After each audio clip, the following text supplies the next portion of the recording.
You're only at 29 now? Yeah, It's not the same as a birthday.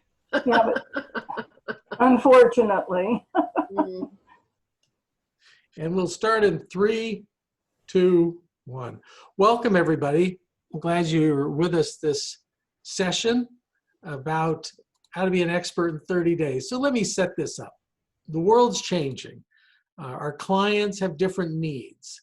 So you find a need and you have the ability to fill that need through your service, through your consulting. So how to jumpstart this? This doesn't have to be a year-long process. We're going to talk about how you can do this in 30 days. So that's the point of the discussion here, and give you some ideas and tips for anybody wanting to pivot. So do I control slides? There we go. If you get a chance, tell us where you live sometime during here. We even got Australia, wow. Okay.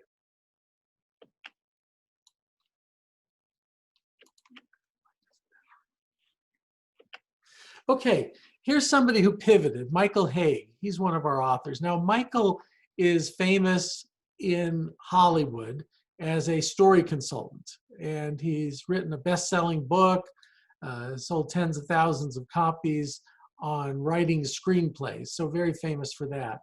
He wanted to pivot and do more. He wanted to pivot and be in the business world. So how could he show that he could help people in the business world, particularly with sales and marketing, how to tap into people when they're making decisions with what he knew. And he knew how a good story works, how Hollywood's the emotion picture capital of the world, and that we make decisions with an emotion part of our brain, and it gets triggered by stories. So how could he help with that? So came to us with a book idea. It was 14,000 words. I mean, he could have written 50,000 words on this. He kept it short, just made it real simple on what to do. And then we put the book out there and we got him speaking and a lot of other things that we're going to talk about today. Book quickly became #1 bestseller on Amazon.com in the sales and marketing category. And he obtained clients in the business world about storytelling. So he added a second stream of revenue. So we're going to look at that today, about how do we add revenue, how do we add a revenue stream and get some credibility right away in that stream. We can do it a lot faster than the idea of taking a year to write and publish a book and then build some momentum on speaking. You can build momentum in 30 days, and I'm going to show you how. Okay. So, quick overview of the strategy. First 5 steps is figure out what your area of expertise is going to be in and have it be in alignment with how you're going to help people. And then determine a book that you'll do a book in that field. Now, what you do in the 30 days, in the first week, is you complete a blueprint for the book. So that means you have a title, a subtitle, a table of contents, the why, the how, the what's next on this subject. So you get all those together. That's a blueprint for the book. First thing you can do is produce a cover for that book. Now, this might not be the final cover that you publish a book with, but this is something that you can show people about your book. And I know a lot of you have books. Carol, you've got 30. Well, this might be book 31 that you talk about your upcoming book. Thought leaders don't do one book. Thought leaders do many books. Right now, I have 12 books, and I'm working on 2 more coming out this year. So it's our body of work that speaks for us. So what's your next book? That's what you're declaring to the world, that you're doing this book. So when you talk to people, you can send them the cover for the proposed book. This really makes things look real. I'll show you a proposed cover for a book later today. This gives you the opportunity to interview people, like a journalist like a professor, about the subject, where you can contact people and ask them if you could interview them for your upcoming book.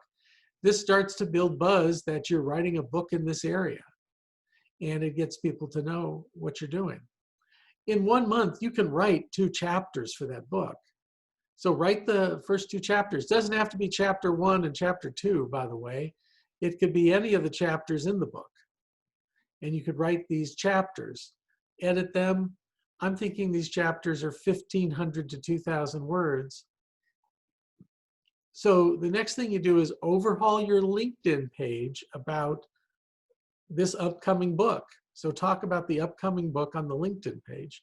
One of the things you can do in the overhaul is put that cover of the book on there somewhere. Talk about your upcoming book and pick a time frame that might be 6 months to a year that the book's going to be coming out. You know, if your book doesn't come out in 6 to 12 months, you will not be the first author that has happened to. Now, I'm not saying this is something you do as some sort of manipulation or a smoke screen. This is not a full false move here that you're fooling people with. I really want you to commit to doing this book and to jumpstarting it with this 30-day campaign. So one of the things is, if it's truthful, you can talk about it. If you're doing it and it's not true, then the world's BS detectors will go off on you. So when you overhaul the LinkedIn page, this is continued. The first thing you do is post 2 of the chapters on the LinkedIn page. Now, you can also host a Zoominar on the subject. So you're doing a Zoominar about your upcoming book. Now, for years, before some of my first books came out, I would do weekly and monthly small-scale seminars. I was starting to do 2 a month, one in Orange County, one in San Diego. And of course, the topic was the topic of the upcoming book. I didn't have this all strategy down. I didn't talk about my upcoming book. I just talked about the topic. And I would get discussions going. And many of those discussions turned into stories that went into my book. There was one CEO of a company, he was attending my seminar, and my point that I was making at the time was clients like process. Clients like process, they don't like to think you're winging it. And this CEO said, "Oh, I want to share a story." And I said, "Go ahead." He says, "Well, our company had a legal problem we had never had before. So I had to hire an attorney in an area I'd never hired an attorney before. So I brought in 3 attorneys. And the first one told me all about his firm. And the second one told me all about his firm. And then the third one asked me some real good questions, real questions, took notes. And then after interviewing me for a while, said, "Oh, okay. Well, based on the answers you've given me, I wanted to show you that our firm has a proprietary process for solving problems like yours." And then this attorney took out a laminated, color-coded flowchart. And the flowchart showed how they took information in, processed information, avoided trial, went to trial, the whole gamut. He said, "Just when I saw that laminated, color-coded chart, it was like a weight was off my shoulders. At last," I thought, "I have found somebody who knows what they're doing." And I hired him. Now, I didn't go interview those other attorneys he talked to. If I had, I have an idea of what they would say. They would say, "We all practice law the same way. We all have the same, process for handling clients. All that firm did was did a color-coded flow chart, laminated it, and showed it to the client." So my suggestion to them would be, you ought to make a color-coded flow chart, laminate it to show to clients, because clients find that comforting. Okay, I call that little piece a bit. It's a bit from some of my talks. But that bit was gathered because I was doing these small scale seminars. Zoominar, we have the same opportunity, except today, 80 of you signed up for this. So I can't do interaction like I like to with 80. I was hoping 12 of you would show up and we'd have a discussion. So it's more of a presentation today. A lot of my Zoominars have less. The month before this whole COVID-19 coronavirus crisis broke out, only one person who signed up for my Zoominar showed up. So it was one person. And I said, boy, are you lucky? You know, usually I do a presentation, you get a one-on-one coaching session. So we had that over Zoom, and it was actually a very good thing. So I'm very high on small scale seminars, as a lot of you know. I'm very high on Zoominars. In fact, I'm taking my 3-day retreat in June, and I told the Marriott that I can't bring people to the Marriott this June. So I'm doing a 2-day retreat for 12 authors. So far, 8 have signed up. I'm going to do 3 hours on a Thursday and 3 hours on the Friday. And we're going to do this interaction. I'm keeping that to 12 for interaction. Good things will happen for the authors.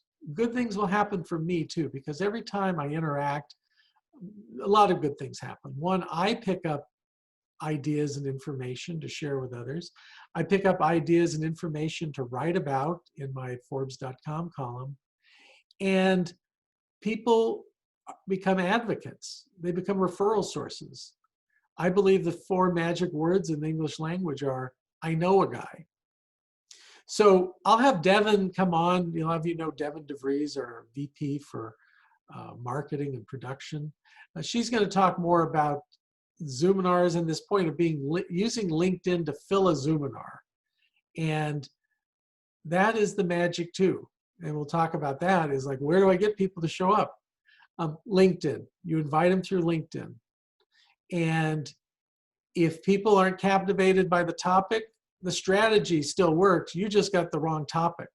Your tactical implementation of this is what's off. This strategy works. You sometimes have to experiment like a scientist. You have a hypothesis of what topic people are going to like. You run the experiment by putting it on and inviting people to attend. And if you don't get the numbers you want, well, you got a result. Your scientific experiment got a result. It's not the result you wanted. So you need to go on and find out what people want. If you're really solving problems that people want, you can use the Zoominars as information gathering places by asking questions, gathering information, having discussions. I come from a market research background, and I have to tell you, one of the most powerful research tools is called the depth interview. People think, oh, I got to do surveys or I've got to do focus groups. And my research showed that you can get more information out of 8 depth interviews than you can get out of having 9 focus groups with 10 people in each focus group. You get more and better information by asking questions, good questions, and listening. So you have to get good at asking questions and follow up and go deep on it. Now, can you predict behavior based on 8 interviews? No, but you can't predict behavior based on 9 focus groups either. And really, you can't predict behavior by surveying 200 people, because there's a lot of error that gets introduced into that. And one is that people want to please you, so they tell you things that they think you want to hear on surveys. Research is just a nightlight to help guide your way through the dark. And if you're like me, I have to make a couple of trips at night in the dark, so I appreciate a nightlight. I also appreciate a nightlight in my work, so where people can guide me. Some of the best sayings I have were really listening to people talk at my small scale seminars, which I'm now doing 2 Zoominars a month.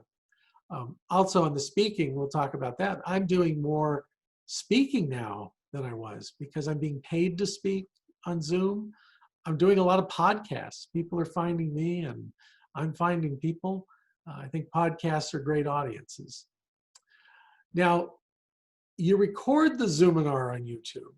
You record it so you record the Zoominar so you can put it on YouTube. That's key because that is the gift that keeps giving. Publicity is the gift that keeps giving. And I consider a YouTube video in that category. So you can also, in the first 30 days, launch a national news release on the topic. This is something called a tips news release, where you're giving a series of tips.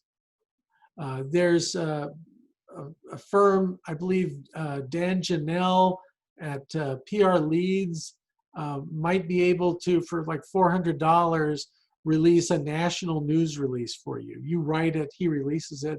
It'll get picked up in more than 100 news sites if you do it the right way. If you want samples, I'm happy to give you samples of these types of news releases from your work.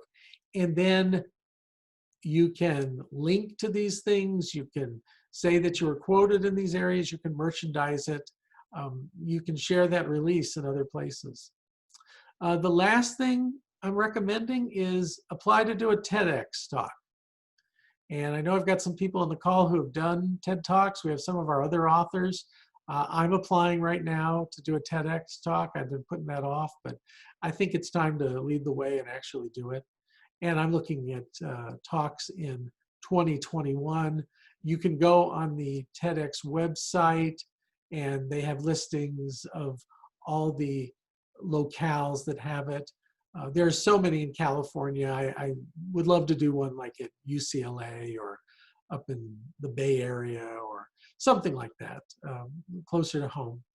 One of our authors, Astrid Baumgartner, she's out of New York City, and she applied for 3 TEDx talks and got chosen for 1, so she's going to be doing that. It's a nice credibility builder. In 30 days, you can start to apply. Get your application together and start to apply. So there it is. There's the strategy on the quick overview. If you have questions, I'm going to keep talking, but if you have questions, go ahead and put them in the chat box and we'll look at those and keep going. Now, I always come back to my Magnificent 7, the 7 best things from my research. So somebody asked for my story the other day, and my story in brief is that I was in marketing for 20 years. I had clients like Marriott and Petco,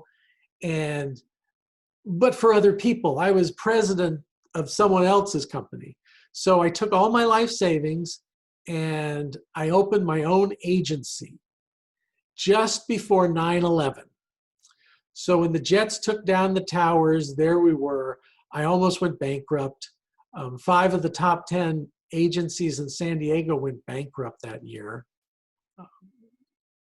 So I decided, because business just froze, nobody was making deals, nobody was making decisions to move forward. I remember President Bush coming on TV telling the nation that this is horrible, we've grieved, it's your duty now to move on, to do things. It was a wake-up call for a lot of people. I began to study, and it became a 15-year, $3 million project on how to attract high-paying clients. One important discovery along the way that I found out is that human brains are hardwired for stories. The emotion part of the brain that makes decisions is also the part of the brain for stories. So you need to have your stories about people where you've taken them, as Judy Carter, the author, says, from mess to success. So for me, it's been this study. One of the things I found is the best thing you can do is the Magnificent 7. So put on workshops. So in 30 days, you probably can't do your workshop, but you can plan on your workshop. As I mentioned, I'm already announcing my end of June workshop, my retreat. instead of people flying to La Jolla and paying money to be in a room with me, for a lot of people, I'm not charging them to be in the room. If it's someone new, then they need to pay, but clients can come in that room with me. That's a workshop. On the internet, whenever you invite someone to your event through LinkedIn, you're building your brand. You're using the internet to build your brand. Everybody you invite to link in with you is part of your brand. Every time they get an invitation for your event, that's building your brand. So you can start doing that. Networking. I know my buddy David Goldman says, oh, where do we network now? It's not like where we could go out and network. Networking important. A lot of it's taken away. I know this Zoom things is not quite the same. But we're going to come out of this. It might take a vaccine to go to phase 5, as the governor of California says, for people to feel really comfortable. We're going to edge up to it. In the interim, there are events like the Institute of Management Consultants. I'm helping them put on a virtual conference in November.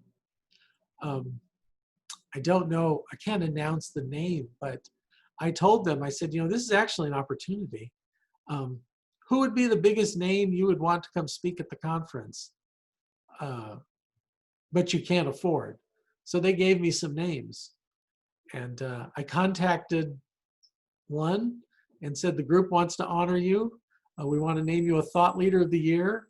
We have a small honorarium, $500 to give you to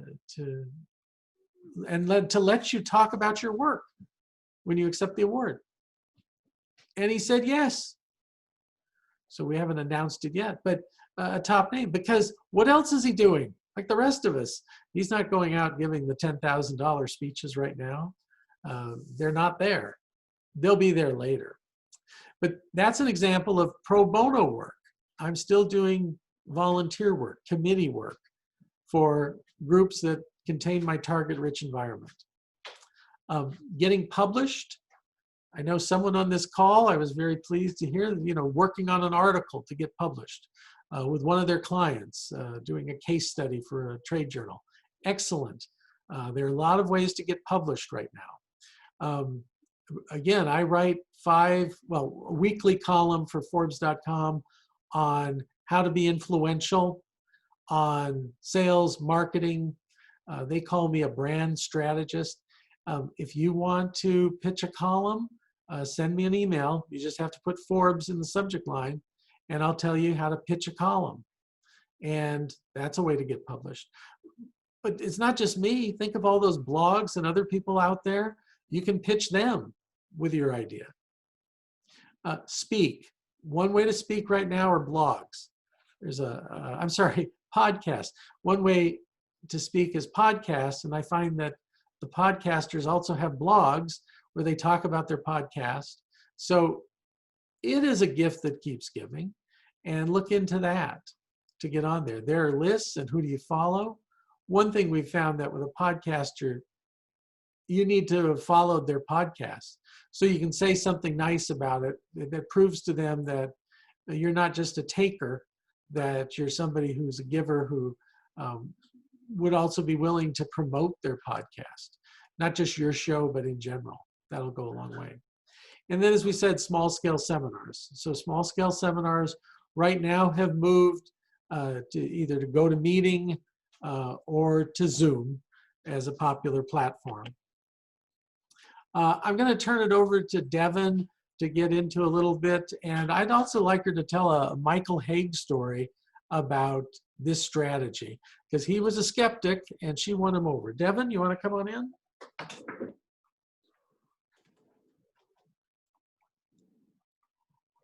Hello. So before I jump into the small scale seminar details, this strategy works mainly through LinkedIn. So I wanted to share a few tips on optimizing the LinkedIn profile too, because that will be very important in this strategy. Because what will happen is if you start messaging people through LinkedIn, they're going to check you out. So we want to make sure that's set up to position you as this expert before you start leveraging it as a marketing tool. So on the profile, the two most important things that you want to have updated are your headline and your photo. So for the photo, one, you need to have one. People trust who they can see. And it should be, up to date, professional, and please just a picture of you. You would be surprised how many profiles I come across that have 2 or 3 people in that little tiny circle.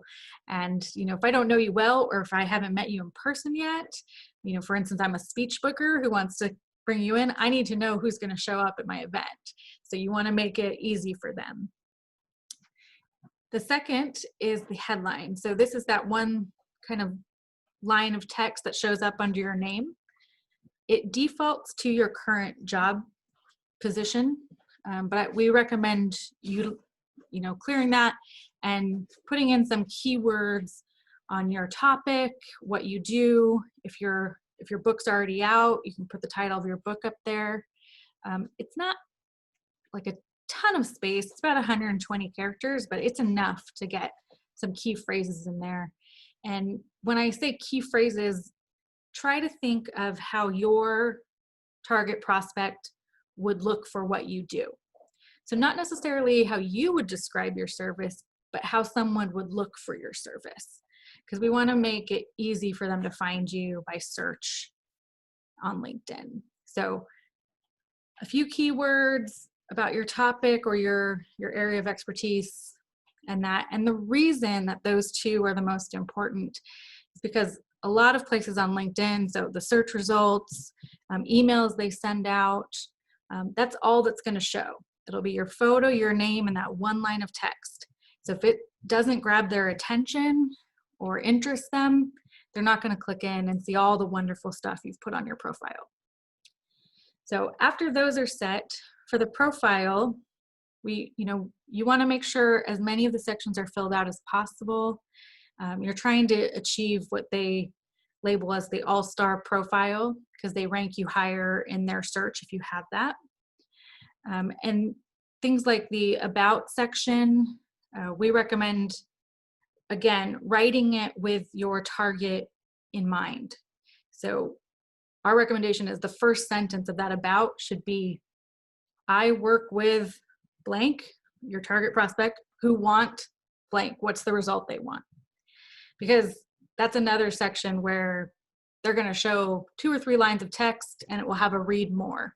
So if you bury the important information, they're never going to see it. So you want to surface as much of that so that they think, oh, that's me, and that's what I want. Let me find out more. And then, I would recommend adding media. They've added, you have video now, you can link PowerPoint decks, PDFs, all of that kind of stuff to make your profile more dynamic and stand out is recommended. And then the last tip is articles. So Henry mentioned this a bit on posting chapters from your book. So that's one thing we recommend. You have this asset there that this is stuff you've already written, and you can excerpt from it to make LinkedIn articles. And so that really is just giving you more opportunity to get the message out. It looks good on your profile for you to have a few articles, again, showing that your expertise in that field. And then at the end of the article, you can write a little blurb about, if you want to learn more about this, check out my book and link to Amazon. So that's a tool that we recommend using. And we're really big on the LinkedIn articles. We used to recommend people create a blog website, but now we just say start with LinkedIn if you don't have a blog already, because the articles go out to your network, but they also go into a larger LinkedIn database that's searchable, not only within LinkedIn, but Google searchable. So it helps your SEO, your overall SEO hits as well. So once you have your profile all set up, and then this is when the advanced level, using it as the marketing strategy. And the small scale seminars, so again, what we mean by that is usually it's a no cost or low cost kind of event. It's generous information that you're sharing to attract prospects. Some of the concerns, and I'll go into more detail in the Michael story, but one of his concerns too was he was a little afraid of, if I give it away for free, they're not going to want to hire me, because he was coming from a world of being brought into, paid author workshops from the fiction writing world. So he wasn't used to this kind of strategy. And we said, no, you're giving away helpful information. It's not, it's not like a bait and switch where you're saying you're going to give information and you're not. You want to give real helpful advice, but it's general advice.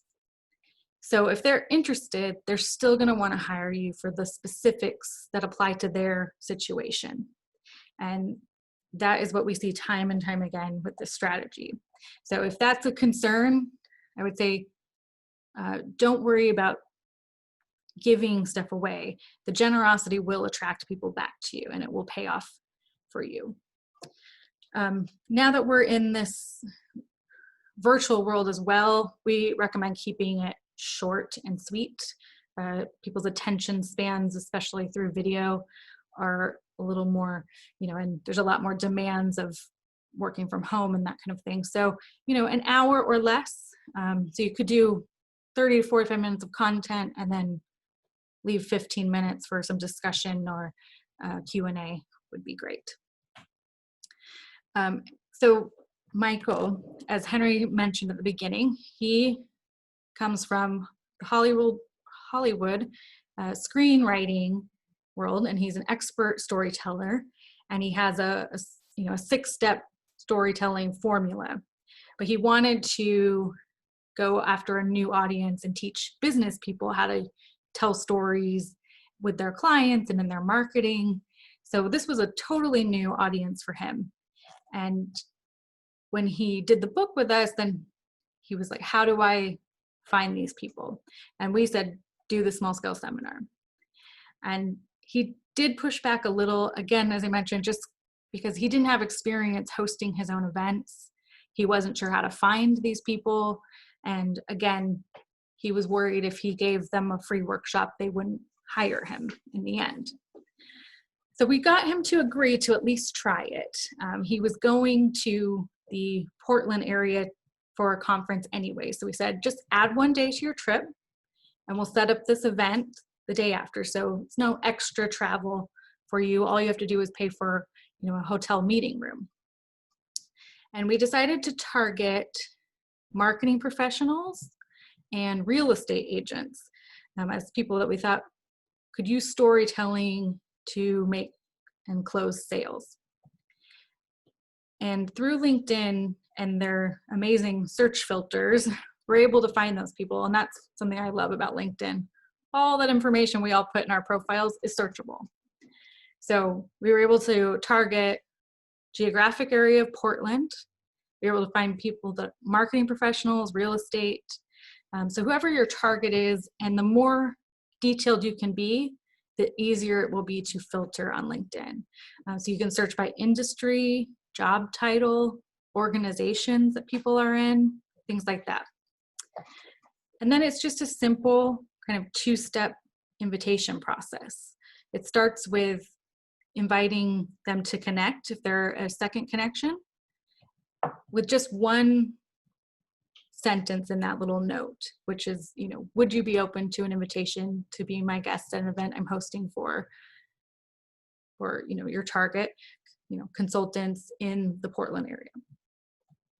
And that's it. And if they accept the connection request, then you follow it up with a brief invite to your workshop.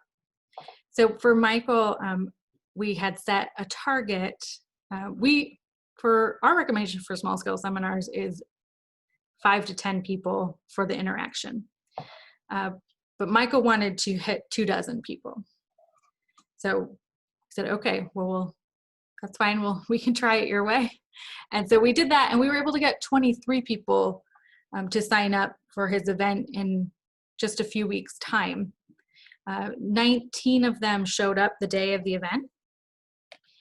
And the other thing we always recommend you have at the end of an event is a next step. So there should be some easy next step. Again, we recommend this be a no cost thing. So what we did for Michael was a 30-minute strategy call they could have with him after the event. So no costs. They could ask any question they wanted about storytelling, or, you know, run a story by him for some feedback. So that's on a form. So at the end of the event, he had 18 of the 19 people had checked, yes, I want that strategy call. And actually, it turns out the 19th person was his sister-in-law. So we actually count that as 100% acceptance. And he started having the calls immediately. And within a week, he had already gotten a client that covered the cost of that entire event. So all the, you know, the meeting room, the extra night in Portland, all of that. And that was just within the first week after the event. He then was able to go on and do another one in Nashville, which ended up being even more successful. He had somebody hire him that very day. Like, they didn't even want to wait for the strategy call. So it, like Henry said, if the topic is right for your people, this is going to win them over. It's going to give them a little taste of what you do and your style, and then they're going to want to follow up with you. And with that, I think we'll turn it back over to Henry. Thanks, Devin. This is how you applaud and use jazz hands to applaud in Zoom. That's what they're teaching me. Okay, so a lot of that is you want to get booked to speak. Even a book, we say, is the marketing tool, but there's no magic in the book. The magic is in that you're going to be an author, or you are an author, and you're working on books. The strategy to get clients is speaking, just like she said. So Zoominars are the sample. It gives them a chance to check you out and hear who you are. We have clients who are booking in-house paid Zoom workshops. They're just, if they were doing the paid ones before, they're modifying it to this. And you can too. Association meetings, they're going virtual now. I got contacted last week for a group that's planning a session in February in New Orleans, so I'm in the running for that at full fee. I mentioned the podcasts are going strong. CEO Vistage group, CEO peer groups like Vistage. I got to tell you, I think Vistage is seriously thinking about maybe this goes virtual for longer than 90 days or more, because they're not having to pay our travel. They're not having to pay the hotel rooms and the per diems, the airfare, and we're still having these meetings. So I think they have to be looking long and hard at that. I know I am, because it's a much better deal for me to give the talk. Now, I don't get to go to Dayton, Ohio. I don't get to go to Toledo. However, you know, I've seen those places. I don't need to go back. It's fine to come in for a couple of hours and present and reach out that way. College extension courses, I came out of there. I know people who've gotten $1 million clients because of teaching at college extension courses. They're coming back. A lot of them had already been going to online classes anyway, and they're really questioning the need. Do we need to have people come to campus? So there's still an opportunity. The 50-50 Fundraiser Workshop, that's a strategy I teach, where you can go to a group and say, can I put a fundraiser on for you? And they'll say, a fundraiser, what's that? And you tell them, well, instead of me charging the fee, why don't we offer a nice price to your membership, and we'll split the money down the middle. And I've done that several times. It's put some money in my pocket, and it's also led to clients. So those are things you can do now too, those opportunities. I just wanted to show you something from this month. So this crazy idea, Dr. Jonathan Rudin came to me and wanted to do a book blitz for a month. So we've done 2 chapters. This is a cover for his book that we've designed. Devin's been talking to him about how he shifts his LinkedIn to all this. He's an expert for dental and medical practices on all these safeguards. And he has wonderful stories. Well, I don't know if they're wonderful. Many are cautionary tales, like the one office that was storing their blood and urine samples in the same refrigerator they were putting their sack lunches in. Yeah. Well, people who are faithful in little are faithful in much. And that was also an indication to him about all the things that were going wrong in this practice. And the government had to come in and shut these people down because they were hurting their staff and their patients with a lot of sloppy procedures and handling of these things. So many cautionary tales in his book, also some good stories where people had made changes and moved on. Okay, we're probably going to finish 2 to 3 chapters in a month. We have the plan, the outline, all these things that he can do. And now it's, while he's finishing the book, talk about the book he's working on. So what I want to do, I want to teach one more thing on the Zoominar today. So if you know me, I'm always trying new things. We're working things and sharing the results. My research study, I started this 15, almost 20 years ago now. It still continues. So here's one. I hope you got benefit out of this call. And everybody who got benefit and you want to leave right now, that's fine. Anybody who wants to stay for 5 minutes or so and just hear how we help people, starting with free, how we help people, what the options are. I'm just going to stick around for a few minutes, Deb and I, and we'll just lay out the menu. So like a restaurant, we have a menu, and I'll tell you what the menu is. And if you want to have a conversation after that, that'd be great. So Questions first. do we have time? Oh, we do have 3 minutes for questions. So, okay, yeah, give me some questions, Deb. So one was if you could go into a little more detail on Vistage and what it is and Sure. the benefits. So Vistage was founded in 1957. It is the world's largest CEO peer-to-peer organization. So it has 23,000 members, and they meet monthly. They're CEOs of companies in the $5 to $100 million range generally. So many of our authors have built their business by speaking at Vistage and the results that happen from it. So they need 8 speakers a month. They curate a list of us. I am a Vistage speaker, so I'm one of about, I think, 1,000 who they have auditioned and certified, and I'm able to speak. I've written articles on Forbes if you're interested on how to be a Vistage speaker and the process for that.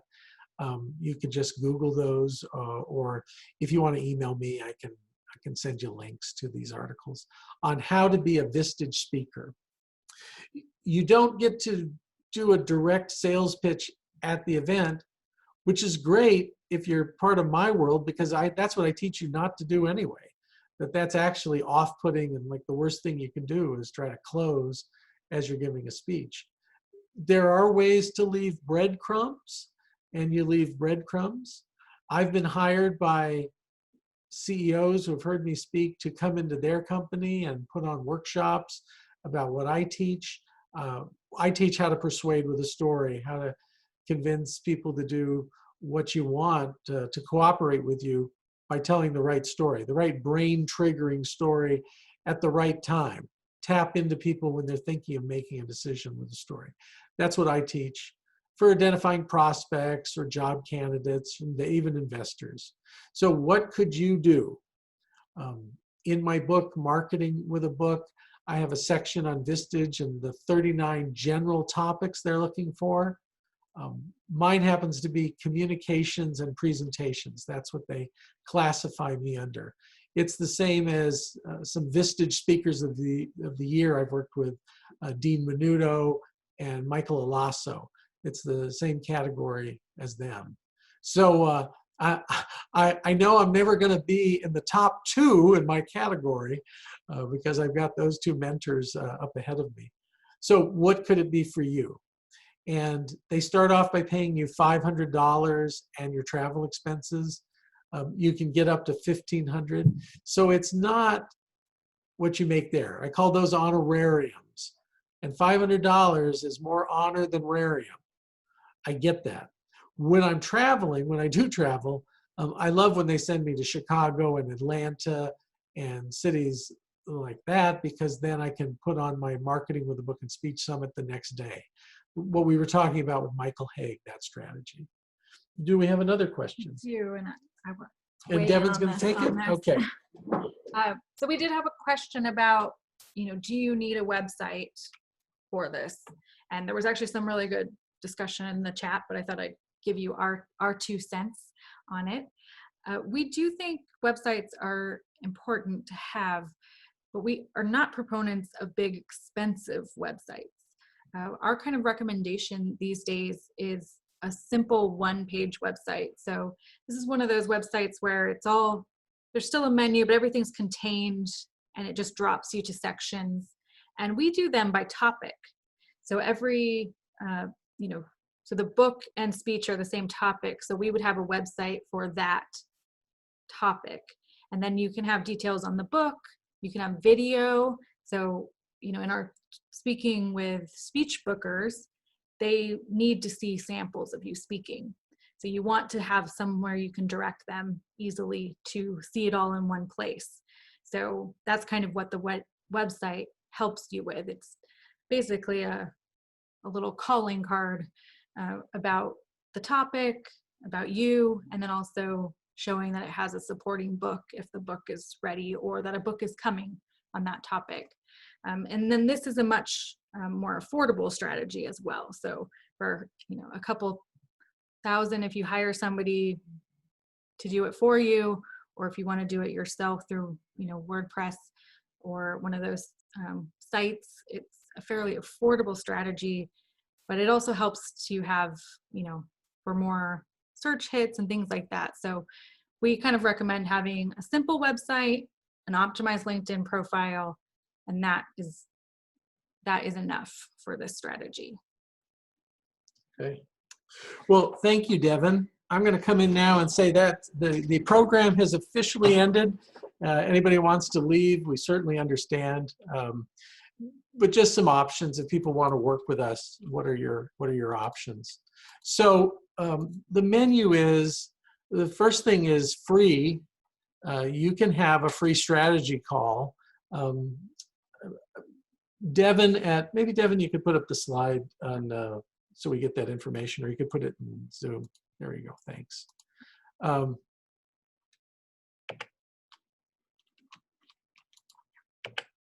Okay, so if you want a no-cost strategy call, Devin at indiebooksinternational.com. So what's that? I forgot to say the white paper. Oh, we also have a white paper that you On can the ask LinkedIn. for on the LinkedIn strategy. Happy to send you a free white paper on that. Everything we want you to do, we demonstrate. So those are 2 things right there to demonstrate. Have something no cost you can give people. Offer to do no-cost strategy calls with people. So that's 2. If someone wants to do a book and a marketing campaign and everything, I say that's a $10,000 to $20,000 investment, probably over the course of 2 years. Now, you sell 1,000 books and you get that back. That's how you get that to 0. So it's really a strategy. Now, if you don't do the things to shine a spotlight on the book and you don't speak and try to sell books in the back of the room or trade sales of books for speaking, you're not going to sell 1,000 books. You got to do the work. So I'm bilingual. In California, I say the universe rewards activity. When I'm in the Midwest and down south, I say the Lord helps those who help themselves. You have to help yourselves with the book sales. They don't just sell themselves. You have to offer them to people. And there's a lot of strategies on how to do that you can follow. Next thing is, if somebody wants to work with me for 3 to 4 to 5 months to write a book together, that's my book blueprint. It's my signature sale. It's $3,000. I have something I'm doing now for $1,000, which is the book blitz. Just everything we talked about, and I talked about with John Rudin. We're going to do a book blueprint. We're going to do sample chapters. We're going to revise the LinkedIn profile. We're going to do a Zoominar.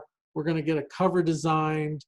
We're going to do all those things to kickstart the program, and that's in a month. So offer that. You have questions about any of that? More than happy to talk to you and do that. So end of menu, end of blatant promotion. I believe your prospects are smart enough to figure out if it's in their best interest to work with you or not. It's your job to remind them that you exist and that you have these offers to help them. The classic 1909 book, The Science of Getting Rich by Wallace Wattles, it's what The Secret was based on. It's what generated Think and Grow Rich by Napoleon Hill. I'll sum it up for you. Find what people want and offer it to them at a good price that also has a profit margin for you so you can stay in business and keep doing it. There it is. There's the summary of the book. And I think it's the summary for us right now is in this new normal. You know, things are crazy. A lot of us have the advantage that we're not in hospitality. We're not in one of those fields where we have to physically be there. Consulting, I just read 95% of the people in this field can still keep doing it now virtually during this new normal. So I wish you the best. Next month, I'm going to have another call like this, and it's going to be on the 16 ways you can get paid to speak. And we call getting paid to speak, to market yourself, the perfect crime. So I'm going to show you ways to commit the perfect crime. I hope to see you next month. Thanks for your attention today. And if I can be of help, you know where to find me. Thanks, everybody.